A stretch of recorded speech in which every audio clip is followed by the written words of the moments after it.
Dear students and followers of KLR Virtual Academy,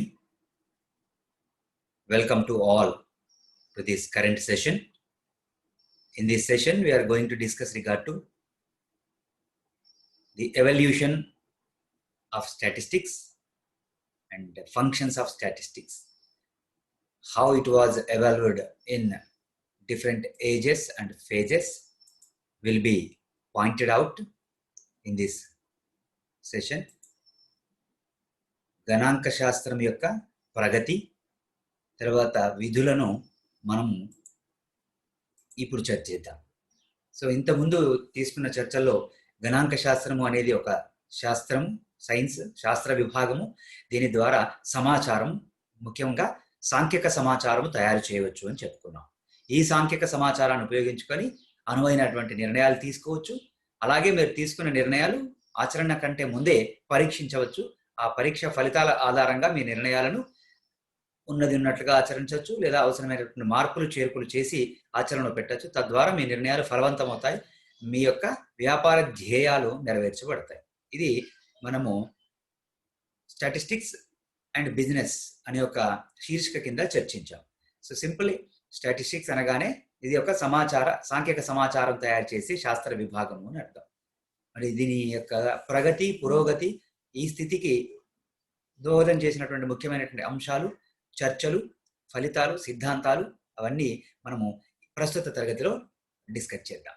okay, so dear students, so we came to know that statistics is a branch of science concerned with preparation of numerical information. Based on that numerical information, you are supposed to take proper decisions. Based on that numerical information and some statistical tools and techniques, you are supposed to test or evaluate your decisions before they are going to implement.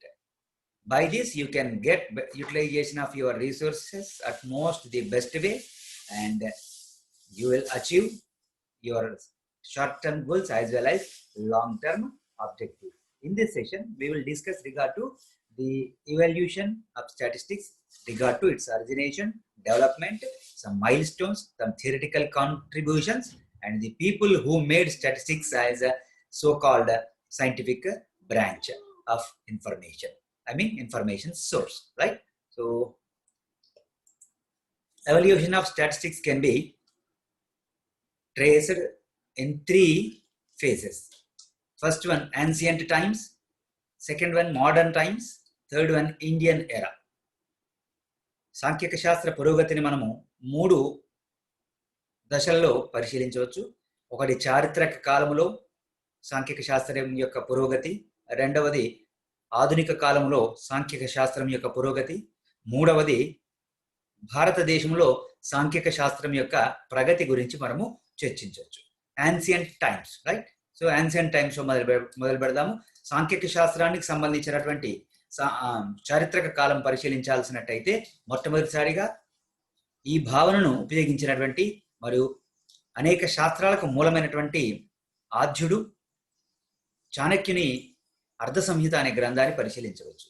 చారిత్రక అంశాల ఆధారంగా పరిశీలించినట్టయితే ప్రపంచంలో చరిత్రలో మొట్టమొదటిసారిగా గణాంకాలు అనే భాగము లేదా అనే ఒక అంశాన్ని, గణాంకాల సేకరణ, వర్గీకరణ, వివరాలు వెల్లడి చేయుట అనే ఒక ముఖ్యమైనటువంటి అంశాలను మొట్టమొదటిసారిగా ఉపయోగించినటువంటి వ్యక్తి చాణక్యుడు. ఇతని పేరు విష్ణుగుప్తుడు, మరొక పేరు కౌటిల్యుడు. చంద్రగుప్త మౌర్యుని కాలంలో మంత్రిగా పనిచేసేవాడు. ఈయన అర్ధ సంహిత అనే ఒక గొప్ప గ్రంథాన్ని రచించాడు. ఈ గ్రంథంలోనే మొదటిసారి గణాంక శాస్త్రం అనే ఒక భావన గురించి చర్చించాడు. ఈ అర్ధ సంహిత అనే గ్రంథం నుండి పుట్టినయే అనేక మానవీయ శాస్త్రాలు, పౌరశాస్త్రము, అర్థశాస్త్రము, గణాంక శాస్త్రము, ఒక రకంగా గణక శాస్త్రము, ఒక రకంగా సామాజిక శాస్త్రాలన్నింటి కూడా మూల గ్రంథంగా మనం పేర్కోవచ్చు. ఈయన ఈ గ్రంథంలో గణాంకాలను 2 విషయాలను గుర్తించి నమోదు చేయడం కొరకు ఉపయోగించాడు. ఆ దేశంలో ఉన్నటువంటి ఆదాయ వనరులు, వాటి యొక్క స్వభావము, రాబడి స్వభావం గల ఆదాయాలు, పెట్టుబడి స్వభావం గల ఆదాయాలు, ఆదాయ వనరులు, ఈ వివరాలు సేకరించి నమోదు చేశాడు.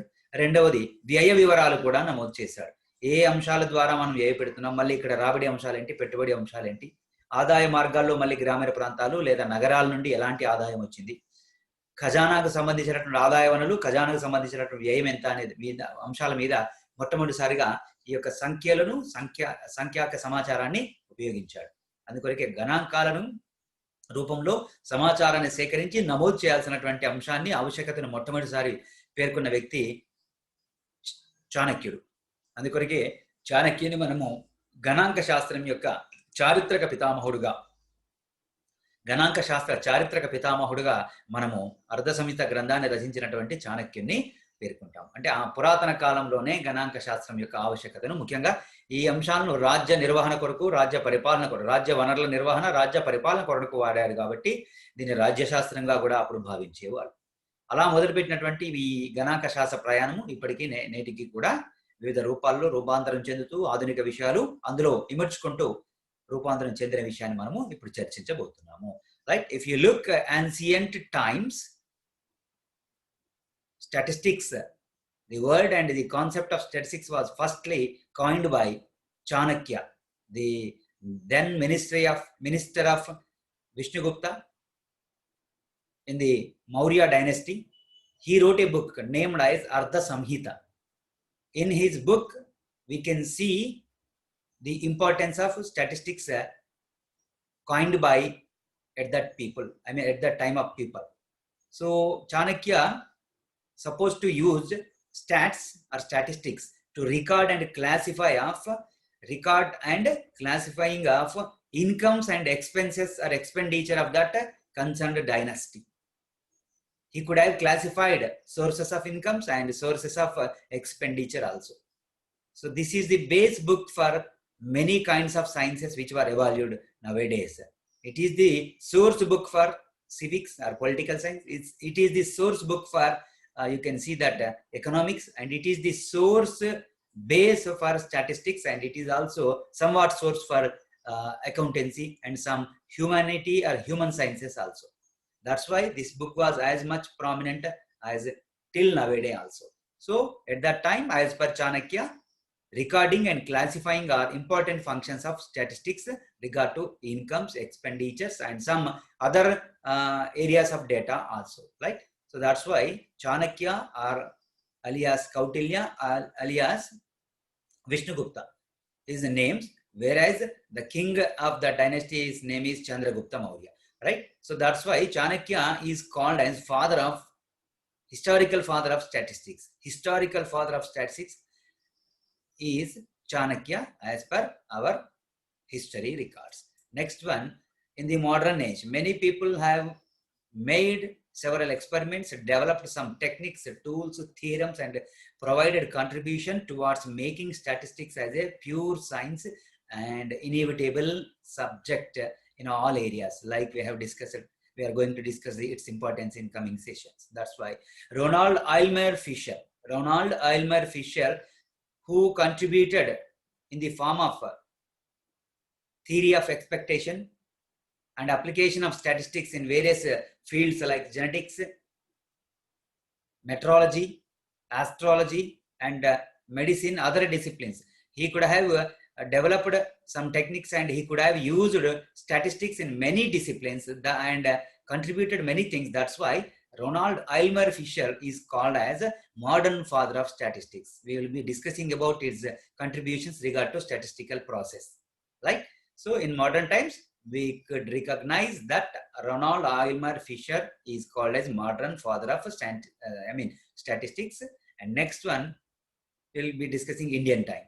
సో ఆధునిక చరిత్ర కనుక, ఆధునిక విషయం కాలాన్ని కనుక పరిశీలించినట్టయితే చాలా మంది, కార్ల్ పియస్ అండ్ ఎస్కే బౌలే, చాలా మంది వ్యక్తులు స్టాటిస్టిక్స్ రకరకాల రూపాల్లో, డి మోరీ, తర్వాత బెర్నౌలీ, చాలా మంది స్టాటిస్టిక్స్ లో వివిధ సాంకేతిక పద్ధతులను, సూచనలను, తర్వాత మెలకువలను, సిద్ధాంతాలను రూపొందించి స్టాటిస్టిక్స్ ను పూర్తి సైన్స్ గా మార్చివేశారు. వారిలో ఎస్టిమేషన్ థియరీ ద్వారా స్టాటిస్టిక్స్ కు ఒక కొత్త రూపాన్ని ఇచ్చి, అట్లాగే వివిధ విభాగాల్లో స్టాటిస్టిక్స్ ను ఉపయోగింపజేసి ఈ యొక్క స్టాటిస్టిక్స్ ను సైన్స్ గా మార్చినటువంటి వ్యక్తిగా ఆద్యుడు రొనాల్డ్ ఐల్మర్ ఫిషర్, ఆర్ఏ ఫిషర్. అందుకొరకే ఆర్ఏ ఫిషర్ ను మనము ఆధునిక గణాంక శాస్త్ర పితామహుడుగా వ్యవహరిస్తూ ఉంటాం.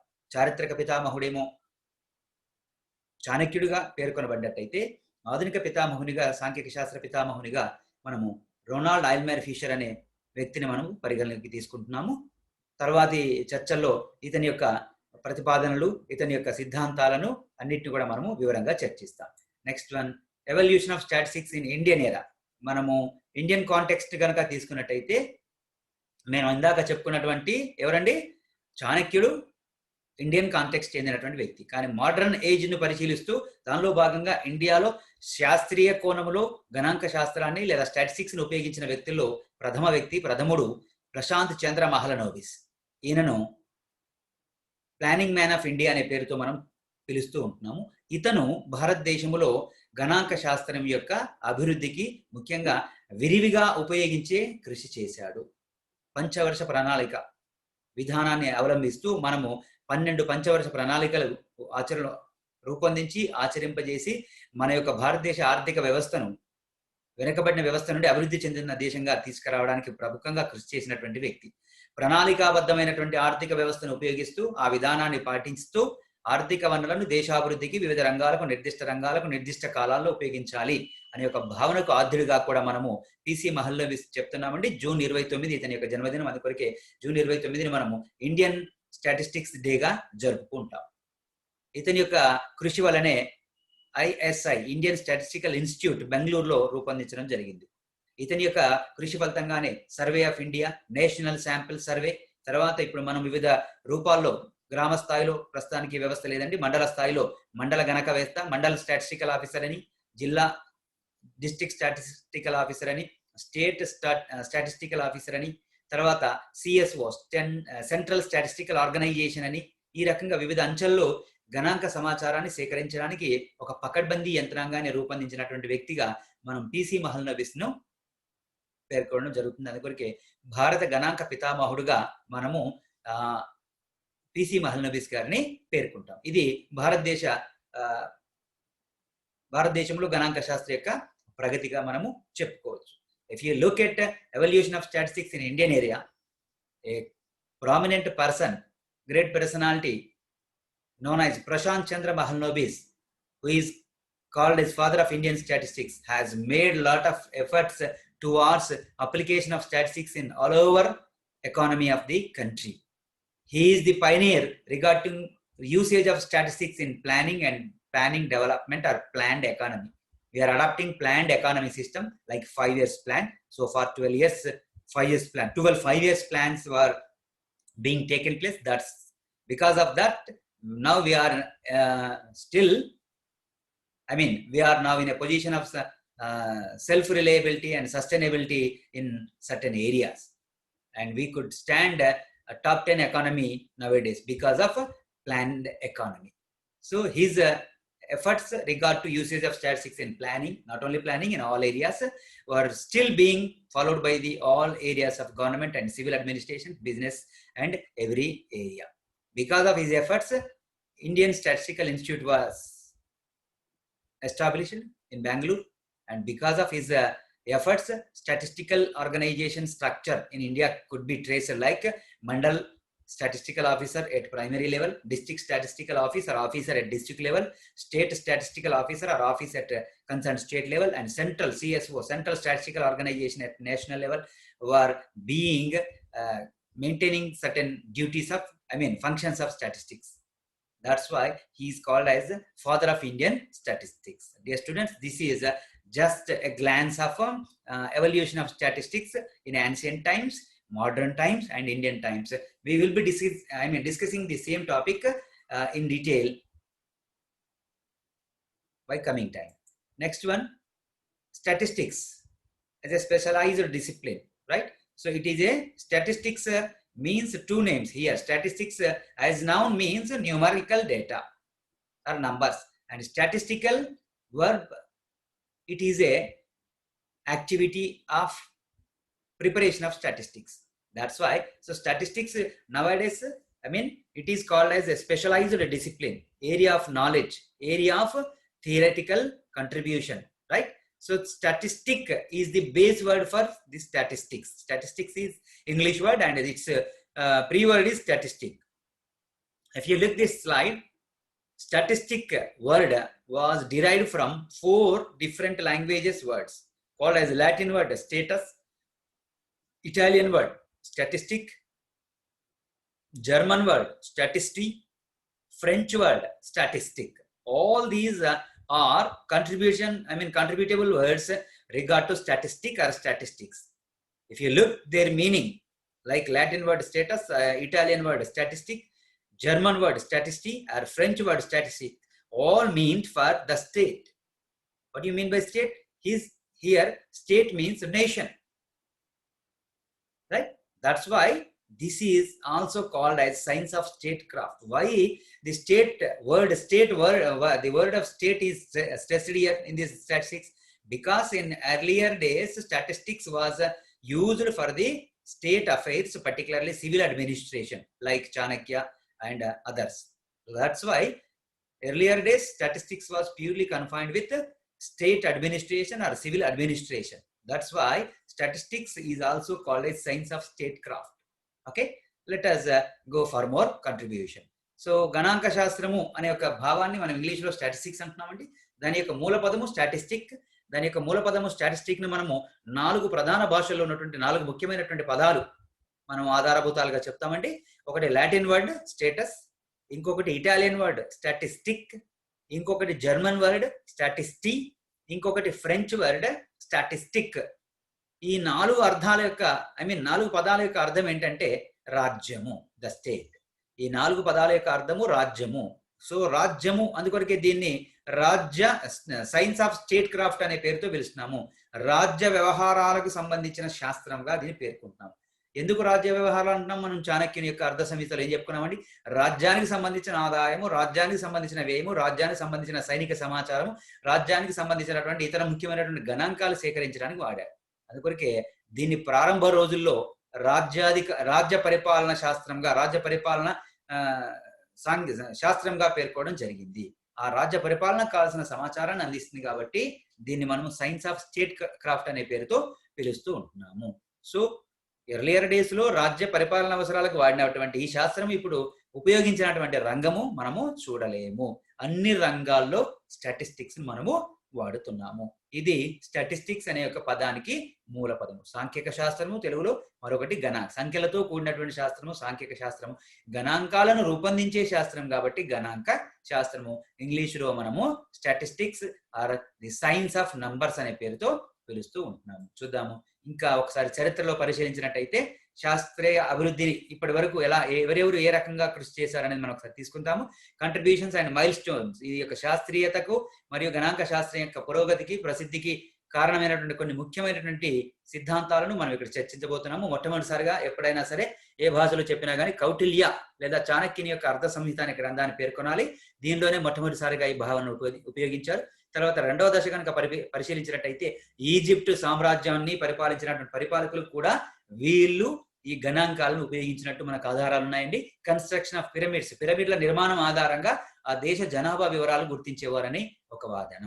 రైట్. సో పిరమిడ్ సంఖ్య ఆధారంగా దేశ జనాభా మరియు వర్ణించిన వారి సంఖ్య, జీవించిన వారి సంఖ్యను లేదా వివరాలను ఉపయోగించారు. దీన్ని మనము రెండవ దశ అభివృద్ధిగా చెప్పుకోవచ్చు. తర్వాత టైకో బ్రాహే, తర్వాత జోహన్నెస్ అనే వ్యక్తి, ఇద్దరు టైకో బ్రాహే అండ్ జోహన్నెస్ అనే ఇద్దరు వ్యక్తులు 16వ శతాబ్దంలో ఏం చేశారండి? 3 laws of plant movements, మొక్కల అభివృద్ధికి 3 ముఖ్యమైన నియమాలు రూపొందించారు.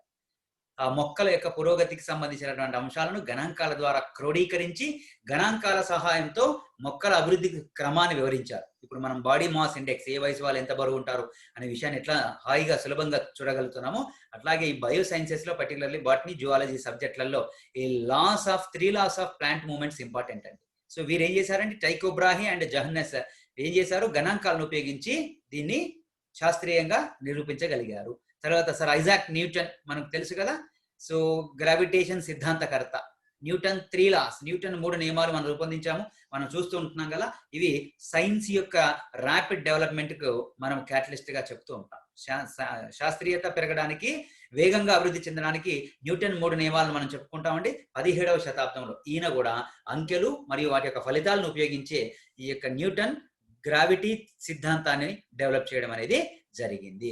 సో ఇది మనం శాస్త్రీయ అంశాల ఆధారంగా పరిశీలించినటువంటి కొన్ని ముఖ్యమైనటువంటి మౌలికమైనటువంటి అభివృద్ధి అంశాలు. right? If you look the contributions and milestones of statistics as a science, I mean its development as science, first we must make a glance about Kautilya's Ardha Samhita, the book. It was first mentioned the importance and the functionary mechanism regard to recording and classifying of statistical data in his book. That's why Kautilya's Ardha Samhita is the base contribution for statistical development. Next one, if we go through these milestones, important milestone in earliest census conducted by Egypt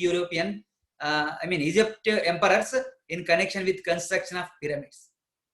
There was a custom to this Egypt emperors to construct pyramids for martyrs, right? That's why they used to collect data of the people, particularly population, in the name of census, and they used to construct pyramids based on the stats or statistical information. So this is an important milestone regard to development of statistics as science. Next one, if you go for 16th century, Tycho Brahe and Johannes both were discovered an important contribution regard to the usage of statistics called as 3 laws of plant movements.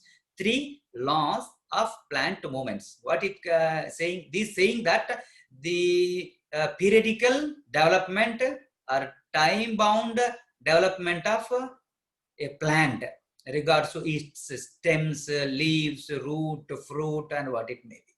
So these are, the 3 laws of plant movements were an important contribution and important discovery in the area of biosciences. Still, we are following like that. Next one, if you go for another in 17th century, important contribution regard to usage of statistics can be traced with Sir Isaac Newton. Isaac Newton theory of gravitation was purely made and developed by usage of statistical information or stats, numbers, right? So he is also one of the pioneer regard to usage of statistics and making it as a branch of science of numeration, numerical information. Next one, we could see some more contributions and milestone regard to its journey. Vital statistics, a concept used by John Gaunt in 1968. 1968, in the history, you can see that John Gaunt developed a concept of vital statistics. This invention is purely regard to mortality of people of England, right? So he could have developed a statistical tool called as a mortality table. What it's saying, the mortality rate of age-wise, gender-wise, and domain-wise, in the sense rural or urban. So he could have collected data and processed and converted it into a ready reckoner table called as mortality table in 1968. Based on this result, in 1968, first life insurance corporation was established in London in the history, human history. Right? Nowadays, we are seeing that life insurance business is taking very rapid development. That's why this is the base for mortality table is the base for establishing life insurance schemes or policies regard to various design of various policies, its premium, its coverage, and some conditions and rules. Next one, Jacques Bernoulli developed a beautiful theorem called as law of large numbers in 1713. Law of large numbers in 1713. What it's saying simply, if you consider small quantity of data for analysis, it will not be reflect the entire population. So that's why he could say that use large numbers in data analysis. What do you mean by large number? More than 30 variables. If you consider data of students, more than 30 students, more than 30 variables, that is called as a large number or large quantity or large sample. Next one, D. Moore developed another contribution or theory called as doctrine of chance. The happening or non-happening of an event was firstly coined and discussed in the theorem called as doctrine of chance in 1718, and based on this he could have developed an important statistical tool called as NPC, normal probability curve. Both are important contributions. Law of large numbers by Jacques Bernoulli and doctrine of chance by De Morey. These are later converted into theories of probability and distribution of probability. So probability theorems was developed by these people, and probability distribution theorems also developed by this one. So normal probability curve, an important statistical tool now we are using in research and development regard to happening or not happening, falling or not falling of certain variables, regard to prediction and estimation. These contributions made us very clear and safe regard to future, to cope future uncertainty. These made us, and these give a lot of energy and courage to us to step into future without any fear. So probability theory and normal distribution curve or normal probability curves are important tools regard to future analysis. Next one, Gottfried Ache developed a theory called as subject matter, as statistics as a subject matter in 1749. This is purely related to physical sciences. You can see that physical sciences, the dominating area of science, which is the ultimate caretaker of development of any kind of science, which is the ultimate caretaker and also responsible science to prove anything. So usage of statistics in physical sciences and developed by Gottfried Ache in 1749, namely subject matter. Dear students, these are some important milestones and theorems which made statistics as a powerful subject which is being enjoyed by us nowadays, right? So ఒకసారి చరిత్ర కారణంగా మనం పరిశీలిస్తూ వచ్చినట్టయితే 1968లో John can't అనే వ్యక్తి, ఇంగ్లాండ్కి చెందినటువంటి వ్యక్తి, వైటల్ స్టాటిస్టిక్స్ అనే ఒక ముఖ్యమైనటువంటి భావనను అభివృద్ధి పరిచాడండి. దీని ఆధారంగా మోర్టాలిటీ టేబుల్స్ కనిపెట్టాడండి. అంటే చనిపోయిన వారి యొక్క వివరాలను ఒక టేబుల్ రూపంలో రూపొందించాడు.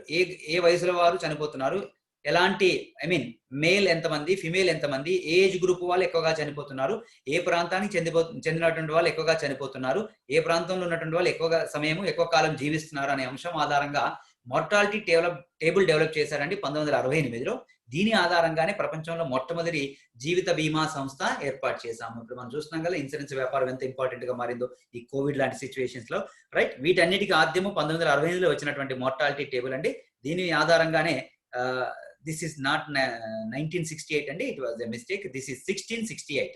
Dear students, this is not 1968, this is 1668. So first life insurance corporation was established in 1668, not in 1968. So 1900 కాదండి 1668లో ఈ భావనను వాళ్ళు రూపొందించారు. తర్వాత Jacques Bernoulli law of large numbers 1713లో, De Moivre doctrine of chance 1718లో రూపొందించారు. ఇవి రెండు సిద్ధాంతాలు కూడా సంభావ్యత అనే సిద్ధాంతానికి ఆద్యము. ఇప్పుడు మనం ఉపయోగిస్తున్నటువంటి సంభావ్యత సిద్ధాంతాలు భవిష్యత్ అనిశ్చితిని ఎదుర్కోవడము, ఊహించడాన్ని, అంచనా వేయడానికి, భవిష్యత్తును మన చేతిలోకి తీసుకోవడానికి రూపొందించినటువంటి ముఖ్యమైనటువంటి సిద్ధాంతాలుగా తీసుకుంటామండి. నార్మల్ ప్రాబబిలిటీ కర్వ్ అనేది సామాన్య సంభావ్యత విభాజనం ఆధారంగా ఎంత పెద్ద దత్తాంశానైనా మనము దత్తాంశంలోని అంశాలైనా పరిశీలించవచ్చు. 10 కోట్ల జనాభా ఉన్నటువంటి వ్యవస్థను మీరు పరిశీలించవచ్చు, 100 కోట్ల జనాభా ఉన్నటువంటి వ్యవస్థను పరిశీలించవచ్చు, 1,00,000 మంది కార్మికులు ఉన్న వ్యవస్థను ఎంత అయినా కానీ ఇక్కడ మీరు ఇక్కడ దత్తాంశం యొక్క పరిధిని విస్తరించి భవిష్యత్తును చక్కగా అంచనా వేయడానికి, భవిష్యత్తు విషయాలను చక్కగా నిర్ధారించడానికి ఉపయోగించిన సిద్ధాంతాలుగా మనం బెర్నౌలీ సిద్ధాంతము, తర్వాత డి మోరీ సిద్ధాంతాలను పేర్కొంటున్నామండి.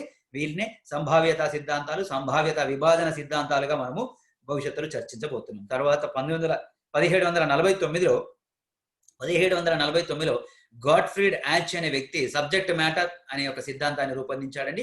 సబ్జెక్ట్ మ్యాటర్ సిద్ధాంతం ఏం చెప్తుందంటే గణాంక శాస్త్రాన్ని భౌతిక శాస్త్రంలో ఉపయోగించుకోవడం, భౌతిక పరిశోధనలో భౌతికమైనటువంటి అంశాల యొక్క విషయాలను విశ్లేషించే క్రమంలో గణాంకాలు ఉపయోగించవచ్చు అని రూపొందించినటువంటి సిద్ధాంతమే సబ్జెక్ట్ మ్యాటర్ అండి. ఇలా మనము ఇంకొన్ని మైల్ స్టోన్స్ కూడా చర్చించవచ్చు అండి. నెక్స్ట్ వన్, ఎల్ఏజే క్విల్డ్ అనే వ్యక్తి, ఎల్ఏజే క్విల్ అనే వ్యక్తి ప్రధానంగా 2 అంశాలు రూపొందించాడండి. 2 అంశాలలో ఏంటంటే తీసుకున్నట్టయితే మనం ఇప్పుడు వాడుతున్నటువంటి యావరేజ్, తర్వాత డీవియేషన్, సగటు మరియు విచరణం. సగటు మరియు విస్తరణ లేదా విచరణము అనే ఒక 2 అంశాలు ముఖ్యంగా డెవలప్ చేశాడండి. దీని ఆధారంగానే శాంప్లింగ్ అనే ఒక భావన మనం ఉపయోగిస్తున్నాం. ప్రతిచయన పద్ధతులు, అంటే మొత్తం దత్తాంశాన్ని పరిశీలించాల్సిన అవసరం లేదు. ఆ దత్తాంశంలోని కొన్ని విషయాలను లేదా కొన్ని చలరాశులు మాత్రమే మనం ఎంపిక చేసుకొని శాస్త్రీయంగా యాదృచ్ఛికంగా ఎంపిక చేసుకొని వాటిని పరిశీలించి ఆ ఎంపిక చేసుకున్నటువంటి అంశాల ఫలితాలను మొత్తం జనాభాకు అన్వయించవచ్చు అని మనం ఇప్పుడు ఎంత హాయిగా నేర్చుకుంటున్నామో ఉపయోగిస్తున్నామో. Sample study, sample test. ఉదాహరణకు రక్త పరీక్ష ఏం చేస్తారండి, హార్డ్లీ ఒక 10 ml 20 ml తీసుకొని దాని నుండి వాళ్ళు ఏం చేస్తారండి, మన బాడీలో ఉన్నటువంటి బయోస్కపీ మొత్తం చేసుకునే అవకాశం చూస్తున్నాం. అందుకొరకే దీన్నే ఆధునిక సాంఖ్యక శాస్త్ర సిద్ధాంతంగా మనం పేర్కోవచ్చండి. కాబట్టి సాంఖ్యక శాస్త్ర అభివృద్ధి గురించి చర్చించినప్పుడు తప్పనిసరిగా మనము LAJ క్విల్ కూడా తప్పనిసరిగా మనము పరిశీలించవలసిందే, గుర్తు చేసుకోవాల్సిందే. సగటు మరియు విచలనము మరియు శాంప్లింగ్ లేదా ప్రతిచయన పద్ధతులకు సంబంధించిన మౌలిక అంశాలు రూపొందించినటువంటి వ్యక్తి ఈయన.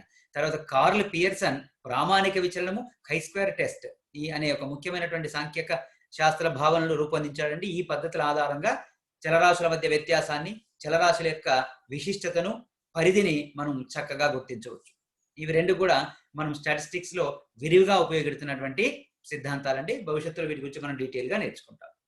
In continuation with of contributions and milestone journey, we could recognize two important people called as LAJ Quill. LAJ Quill, he is the founder of modern theory of statistics, developed two important statistical measurements called as average, so-called now you are using that mean, median, mode, and in the name of mean, median, mode, and something. And next one, deviation, standard deviation, mean deviation, like that, and quartile deviations. So these are important outcomes of LAJ Quill contributions, which are widely used in statistical analysis. Any kind of statistical process, it must include averages and deviations. Based on these concepts, average and deviations, the another concept and a beautiful concept nowadays we are using called as sampling was also coined by LAJ Quill. Not only average and deviation, sampling concept was indirectly coined by LAJ Quill. So sample study nowadays an important. Sample study, interpretation, generalization, inferences, these are some outcomes of LAJ Quill contribution in the name of modern theory of stats.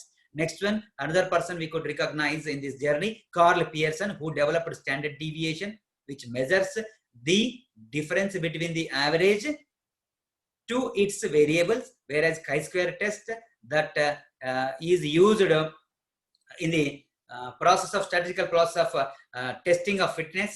I mean the falling and non-falling, relation and non-relation aspects regard to multiple variables situation. So these are some important milestones regarding to Carl Pearson development. LAJ Quill developed average and deviation and coined the concept indirectly sampling, whereas Carl Pearson developed standard deviation and chi-square test. And furthermore we have, right, next one, we could recognize ultimately the person and father of modern statistics called as Ronald Euler Fisher, R.A. Fisher. He developed theory of estimation and he used and he pioneered the concept of application of statistics in other fields like genetics, biometry, psychology, agriculture, and education. Based on his contributions and theorems, statistics was widely spread into all these genetics, genes. Based on genetics, application of statistics and genetic outcomes, now we are in a stage of cloning and biometry. Biometry regard to our biological, plants, animals, and human physical development, intelligent quotient, and all these things can be traced with biometry. And psychology, application of statistics in psychology called as psychometry. This is an important discipline regard to assessment of human behavior, identifying learning quotient, identifying perception levels, identifying the leadership styles. All are part of application of statistics in psychology in the name of psychometry. And agriculture. Agriculture also an important field where we are widely using statistics regard to development of seeds, development of plants and saplings, and development of some new hybrids. All are the outcomes of application of statistics in agriculture field. And next one, education. Of course, we are using statistics in education as a discipline, as a evaluation technique also. You can trace out the IQ levels of your student, learning curves of your students, learning quotients of your students. You can use or you can assess the capacity regard to mechanical, aptitudes, regard to aptitude levels, and regard to perception levels of your students, particularly in education concept. And this could made development of new pedagogy, new education tools, teaching, learning, evaluation tools, LMS like learning management systems, all are the outcomes of usage of statistics in education. So all these were widely prevailed and provided by R.A. Fisher. So he could have developed called a theory of estimation regard to glance of future with a sound environment called as estimation theory. That's why R.A. Fisher is ultimately known as father of modern statistics. Okay, so ఇంకా చరిత్ర పురోగతి పరిశీలించినప్పుడు మనం తప్పనిసరిగా చర్చించాల్సింది Ronald ఆయిల్మన్ fissure యొక్క సిద్ధాంతాల గురించి అండి. ఈయన థియరీ ఆఫ్ ఎస్టిమేషన్ లేదా ఎస్టిమేషన్ థియరీ అనే ఒక భావన రూపొందించాడు. దీనివల్ల భవిష్యత్తులో జరిగే విషయాలను మనం హాయిగా ఊహించవచ్చు, అంచనా వేయచ్చు, భవిష్యత్తు సంబంధించిన నిర్ణయాలు పరికల్పన ద్వారా, హైపాసిస్ ద్వారా అద్భుతంగా పరిశీలించవచ్చు, ప్రగతిని మన చేతుల్లోకి తీసుకోవచ్చు అని నిరూపించాడు. దాంతో పాటు ఇతను స్టాటిస్టిక్స్ ను వివిధ రంగాల్లో ఉపయోగించి అద్భుతమైనటువంటి ఫలితాలు సాధించాడు. ఈయన యొక్క కృషి వల్లనే ఇప్పుడు స్టాటిస్టిక్స్ మనము genetics, biometry, psychology or psychometry, agriculture and education విభాగాల్లో మనం ఉపయోగిస్తున్నామండి. సో జన్యుపరమైనటువంటి విషయాలను శాస్త్రీయంగా క్రోడీకరించి సంఖ్యల రూపంలో వ్యక్తపరిచాడు. ఆ జెనెటిక్స్ టేబుల్ ఆధారంగా ఇప్పుడు మనం క్లోనింగ్ అభివృద్ధి దశలో ఉంటున్నాం. వ్యాక్సిన్ కనిపెట్టడం కానీ, వైరస్ని ఐడెంటిఫై చేయడం కానీ, బ్యాక్టీరియాను పెంచడము, నిర్మూలించడము, అలాంటి వాటిని కూడా, ఇవన్నిటిని కూడా మనం జెనెటిక్స్ లో భాగంగా చెప్పుకోవచ్చు. తర్వాత బయోమెట్రీ, మన యొక్క శరీర ధర్మంలో, శరీర యొక్క ఆవర్తనలో మనము సంఖ్యలను, అంకెలను ఉపయోగించుకోవచ్చు. బాడీ మాస్ ఇండెక్స్ అని, మన యొక్క పెరుగుదల, శారీరక పెరుగుదల, ఇవన్నిటిని మనం బయోమెట్రీ కింద చెప్పుకోవచ్చు అండి.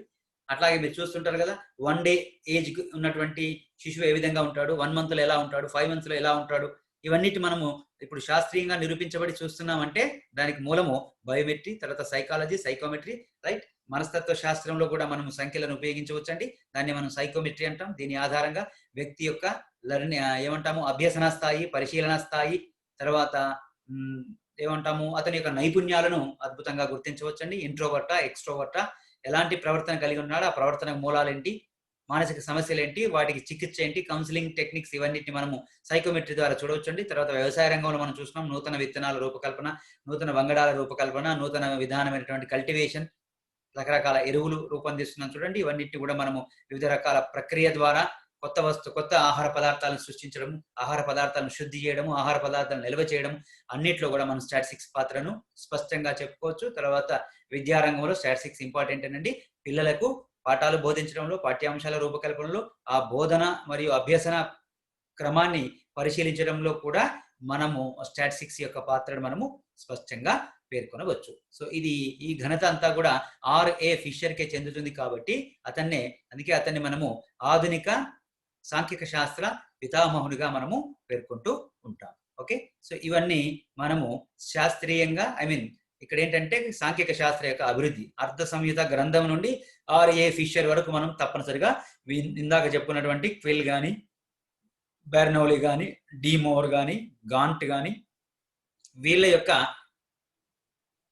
ప్రగతి ఫలితాలను సాంఖ్యక శాస్త్ర పురోగతిలో వీళ్ళ యొక్క పాత్రను మనం తప్పనిసరిగా గుర్తించవలసి ఉంటుంది. అందుకొరకే ఇప్పుడు స్టాటిస్టిక్స్ ఏ విధంగా మారిందండి, ఒక విస్పష్టమైనటువంటి శాస్త్రీయ విభాగంగా మారింది. ఓకే, తర్వాత మనం ఒకసారి ఈ యొక్క గణాంక శాస్త్రం యొక్క నిర్వచనాలు పరిశీలిద్దాము. ఇక్కడ ఇంగ్లీష్లోనే ఉంది, అయినా కానీ మనం తెలుగులో చెప్పుకుంటున్నామండి. క్రాక్స్టన్ అండ్ కౌడెన్, తర్వాత ప్రొఫెసర్ బోర్డింగ్టన్, రెండు విభిన్న కోణాల్లో ఉన్నటువంటి నిర్వచనాలు నేను ఇక్కడ మీకు ఉదాహరణ చెప్తున్నామండి. It is the science of collection, presentation, analysis and interpretation of numerical data from logical analysis. Croxton, Cowden ఏం చెప్తున్నారండి, ఆ గణాంక శాస్త్ర ప్రక్రియను దశల వారీగా, విధుల వారీగా ఇందులో నిర్వచించారు. ఫస్ట్ వన్ తీసుకున్నట్టయితే కలెక్షన్, సైన్స్, శాస్త్రీయ విధానము అని అంటున్నాడు. కలెక్షన్ అంటే దత్తాంశాన్ని సేకరించడము. తర్వాత ప్రజెంటేషన్, దత్తాంశాన్ని అనువైన రూపాల్లో అందరికీ సులభంగా అర్థమయ్యే విధంగా సమర్పించడము. తర్వాత విశ్లేషణ మరియు ప్రతిక్షేపణ. సో ఎనాలిసిస్ అండ్ ఇంటర్ప్రిటేషన్ అనే ఒక పదాలు చెప్పాడండి. ఈ 4 ముఖ్యమైనటువంటి విధులతో కూడినటువంటి ప్రక్రియనే దానిలో ఏం తీసుకోమంటున్నాడు, మళ్ళీ numerical data from logical, right. Logical వేలో ఆలోచిస్తూ న్యూమరికల్ డేటాను కలెక్ట్ చేసి, ప్రజెంట్ చేసి, విశ్లేషించి ఇంటర్ప్రిట్ చేసే ప్రక్రియనే వాళ్ళు స్టాటిస్టిక్స్ గా చెప్పారు. ఎందుకు ఈ నిర్వచనాన్ని తీసుకున్నానంటే, ఈ నిర్వచనంలో గణాంక ప్రక్రియను చర్చించారు, లేదా ముఖ్యమైనటువంటి గణాంక ప్రక్రియలను, ముఖ్యమైన దశలను లేదా నిర్దిష్టమైనటువంటి కార్యకలాపాలను ఇందులో చర్చించారు. అట్లాగే ప్రొఫెసర్ బోర్డింగ్టన్ డెఫినేషన్ కనుక తీసుకున్నట్టయితే, it is the science of, ఇక్కడ కూడా ఆయన సైన్స్ అనే పదం వాడాడు, ఎస్టిమేట్స్ అండ్ ప్రాబబిలిటీ. ఇంతవరకు నిర్వచనంలో జరిగిన వివరాలను సేకరించడం అనే భావనను చర్చిస్తే, ఈ నిర్వచనంలో it is the science of estimation and probability. మీరు సేకరించిన సమాచారం, విశ్లేషించిన సమాచారం ఆధారంగా భవిష్యత్తును ఊహించుట మరియు అంచనా వేయటం అనేది, తర్వాత సంభావ్యతను నిర్ధారించుట అనేది సాంఖ్యక శాస్త్రంగా ప్రొఫెసర్ బోర్డింగ్టన్ చెప్పారు. ఇవి రెండు ముఖ్యమైన నిర్వచనాలు. అలాగే బౌలే నిర్వచనం కూడా మీరు పరిశీలించవచ్చు. గణాంకాలను రూపొందించే శాస్త్రమే గణాంక శాస్త్రం. చాలా సింపుల్ డెఫినేషన్ ఇచ్చారు. So this is regard to definition of statistics. If you look the definition of statistics by Croxton and Cowden and by Professor Boddington, two distinguished definitions we are going to discuss now. It is the science. Definitely it was proved by techniques and theorems and methods. And this definition saying that it is the science of collection, presentation, analysis, and interpretation of numerical data from logical analysis. What you are considering, what do you need to do, and how do you need to do? So three aspects were covered in the definition. You need to collect numerical data. I mean, information could be in the form of numbers. That is most desirable way. So far we are saying that. That's why you are supposed to consider numerical data as input in the form of collection of data, and you are supposed to present the data or information in an appropriate way so that a layman can understand. And analysis, usage of tools and techniques with regard to averages and deviations and something you are supposed to analyze, like comparison, cause and effect relation, and testing. And interpretation, I mean, you are applying the result so far acquired in this process to the entire world. That may be an economy, that may be an ecology, that may be an environment, what it may be. That is called as interpretation or inferences or generalization in the form of generalization and inferences. With logical analysis, whatever the functionary mechanism discussed and defined in that definition should be carried out in a logical way. Means you should provide the conclusion part with a logical cause and effect relation, not like thumb rule or old or past experience mechanism. That's why this is the beautiful definition given by Croxton and Cowden. And next one, if you look the Professor Boddington definition, it is the science of estimates and probability, where Croxton and Cowden definition defined or discussed with regard to functionary aspects of statistics. Professor Boddington definition just expand its purview regard to estimation and probability. These are future tasks. So estimation and predictions are important tasks regard to hypothesis development and testing are advanced functions of statistics we have discussed in the first lesson. Like that, probability, the chance of happening or occurrence or non-occurrence of any event can be called as probability. Probabilities to be identified. So this is a future outlook definition by Professor Boddington, right? So if you go Bowley definition, it is the science of, development of stats. Very simple definition. So as per his, we need to develop stats or numerical information. That's why it is called as statistics. So this is the definition part of statistics. By overall looking of this definition part, it involves data collection, data presentation, data analysis, and data interpretation with logical support. And it includes estimation, prediction, probabilities.